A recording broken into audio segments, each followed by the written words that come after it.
नमस्कार दोस्तों, स्वागत है आपका मेरे यूट्यूब चैनल में। तो आज हमने किस तरह से ट्रेड किया हम डिस्कस करेंगे। आज का अगर हम ट्रेड देखेंगे तो आज का ट्रेड में हमें यहाँ पे हम प्रॉफिट एंड लॉस देख सकते हैं। आप 7,000 रुपीज़ का प्रॉफिट हुआ है। आज हमने बेसिकली दो ट्रेड किए और मैं एक्सप्लेन करूँगा क्यों। और आज बैंक निफ्टी के कंपैरिजन में निफ्टी की पोजीशन बहुत ज़्यादा थी, तो वो हम डिस्कस करेंगे कि हमने ऐसा क्यों किया था। तो जैसे अगर आप यहाँ पे देखेंगे कल के चार्ट में, तो कल के चार्ट में हमें कुछ ज़्यादा मोमेंटम नहीं दिख रहा है। मार्केट डायरेक्टली गैप अप हुआ और एक बड़ी सी प्रॉफिट बुकिंग की कैंडल आई और उसके बाद मार्केट ने साइडवेज ही क्लोजिंग कर दिया। तो यहाँ पे अब कौन आया है ज़्यादा ये हमें पता नहीं, और अब ये नया चार्ट के अकॉर्डिंग ही हमें ट्रेड करना रहता है। बट क्योंकि ये चार्ट पूरा साइडवेज था तो हम लोगों ने कुछ ज़्यादा यहाँ पे प्लान बनाया नहीं था। लेकिन क्योंकि गैप अप काफ़ी बड़ा हुआ था तो ऐसा हो सकता है कि मार्केट नीचे तुरंत ना जाए। ये एक दो दिन रुक के, अगर इसको नीचे जाना भी है तो एक दो दिन रुक के थोड़ा सा साइडवेज होके स्टॉप लॉस क्रिएट करेगा और फिर नीचे जाएगा। जैसे कि यहाँ पे मार्केट हो सकता है कि मार्केट यहाँ पे एक तरीके की रेंज बनाए और ऊपर भी एक तरीके की रेंज बना दे और इस रेंज में मार्केट दो तीन दिन तक ट्रेड करे और फिर उसके बाद वो नीचे जाए। ऐसा पॉसिबल है क्योंकि इतने बड़े गैप अप के बाद फिर तुरंत दूसरे दिन गिरना डिफ़िकल्ट हो जाता है। वैसे नामुमकिन तो नहीं है लेकिन डिफ़िकल्ट हो जाता है। तो इसीलिए जो हमारा आज का जो ये था, तो मुझे भी डिसाइड नहीं हो रहा था कि मैं कौन से साइड जाऊं। लेकिन जैसे ही मैंने देखा कि गैप डाउन हुआ, दोनों इंडेक्स में गैप डाउन हुआ। अगर आप देखेंगे बैंक निफ्टी में भी, तो बैंक निफ्टी का भी चार्ट यहाँ पे, बैंक निफ्टी में भी गैप डाउन ही हुआ था, सॉरी गैप अप हुआ था। मार्केट नीचे जाके फिर एक ही कैंडल मार्केट ऊपर आ गया था। ठीक है, तो अब ये फर्स्ट कैंडल में तो कोई ट्रेड बनने से रहा। तो उसके बाद हमें देखना था कि आसपास का कोई लेवल है। तो यहाँ पे मुझे एक हायर पॉइंट दिख रहा था, ये वाला पॉइंट, ये एक हायर पॉइंट था। ठीक है, लेकिन बैंक निफ्टी यही था कि स्टार्टिंग से ही पॉजिटिव था। लेकिन निफ्टी में क्योंकि निफ्टी का जो आईटी इंडेक्स है वो गिरा हुआ था, तो इसके वजह से निफ्टी थोड़ा देर नहीं, निफ्टी ने गैप डाउन हो गया था लेकिन उसके बाद वो भी ऊपर आना शुरू कर दिया। तो ऐसा हो सकता है कि जो लोग आईटी इंडेक्स को फॉलो कर रहे हों, इन्फी और टीसीएस के में बहुत भारी गिरावट हो गई। फिर भी आप देखेंगे कि निफ्टी कुछ ज़्यादा हिला नहीं था क्योंकि बाकी के स्टॉक्स ने कंपनसेट कर दिया था। तो इस रीज़न से निफ्टी में एक रिकवरी आ गई। मैंने थोड़ा वेट किया, मैं देखना चाहता था कि आईटी इंडेक्स की वजह से निफ्टी भी ना नीचे गिर जाए, क्योंकि ये मामूली अगर आईटी इंडेक्स 1-2% भी नीचे गिरता है और दूसरे किसी स्टॉक का, रिलायंस या किसी और स्टॉक का अगर सपोर्ट नहीं आता है तो फिर निफ्टी भी बहुत गिर जाता है।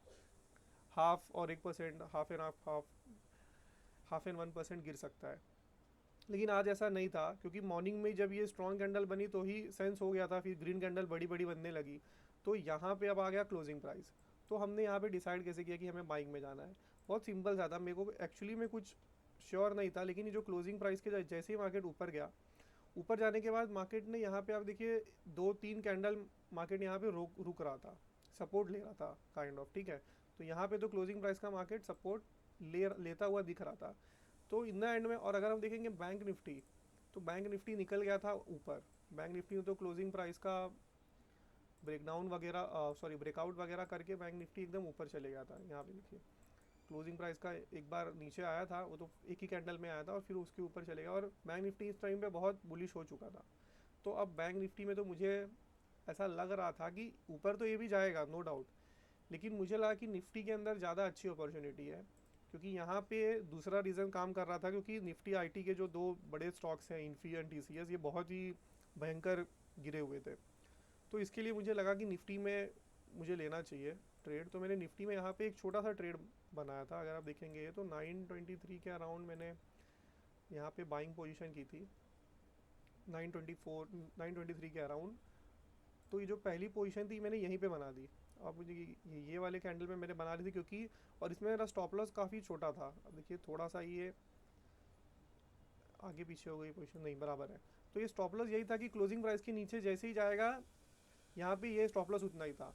लेकिन टारगेट यहाँ पे था अच्छा, क्योंकि यहाँ पे एक राउंड नंबर है 25,800 का, आप देख रहे होंगे यहाँ पे एक राउंड लेवल है। तो मार्केट को एटलीस्ट यहाँ तक तो आना चाहिए था, ऐसा मेरा मानना था। तो यहाँ पे मैंने पोजीशन बना ली और साइमल्टेनियसली मैंने निफ्टी बैंक में भी पोजीशन बना ली।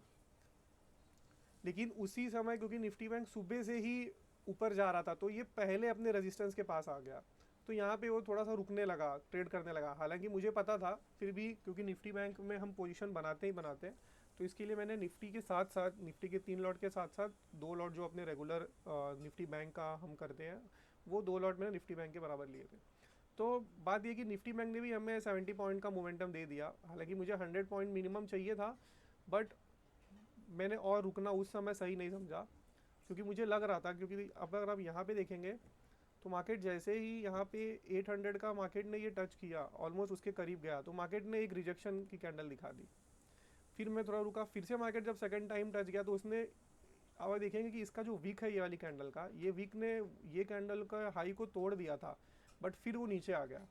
तो मुझे लगा कि ऐसा हो सकता है कि मे बी एक रिजेक्शन और आ सकता है, इसीलिए मैंने यहाँ पे अपनी पोजीशन जो है वो बुक कर ली, राइट। और इसमें अंदर 3 लॉट ऑफ निफ्टी थे और 2 बैंक निफ्टी का लॉट था, तो उसी टाइम पे मैंने बैंक निफ्टी बुक कर लिया। बाद में, क्योंकि मुझे यहाँ पे टॉप पे अच्छा प्रॉफिट दिख रहा था, लेकिन 5800 समथिंग का दिख रहा था मेरे पहले ट्रेड में, बट ये बुकिंग होते होते ये 4000 समथिंग, अराउंड 4500 पे आ गया था। फिर एक सेकंड पोजीशन मुझे बनाने का यकीन, क्योंकि मुझे पता कि 800 ये टेस्ट तो करने जा सकता है, ये कंफर्म है कि 800 टेस्ट करने जाएगा। तो वापस से जब वो नीचे आया, तो ये कैंडल तो मेरे से मिस हो गई, लेकिन फिर दूसरी कैंडल में ही मैंने ट्रेड बना लिया तुरंत। और दूसरी कैंडल में भी मैंने निफ्टी का ही पोजीशन रखा था। सेकंड टाइम में मैंने बैंक निफ्टी का पोजीशन नहीं रखा था, तो इसीलिए हमने निफ्टी का पोजीशन रखा था। निफ्टी हालांकि और ऊपर गया, लेकिन हम जल्दी से निकल गए कहीं बीच में, क्योंकि मुझे और दूसरा भी काम था, तो मुझे बीच में ही निकलना पड़ा। तो इस तरीके से ये 2 ट्रेड हुए, और निफ्टी बैंक का एक ट्रेड हुआ जो आपने देखा यहाँ पे।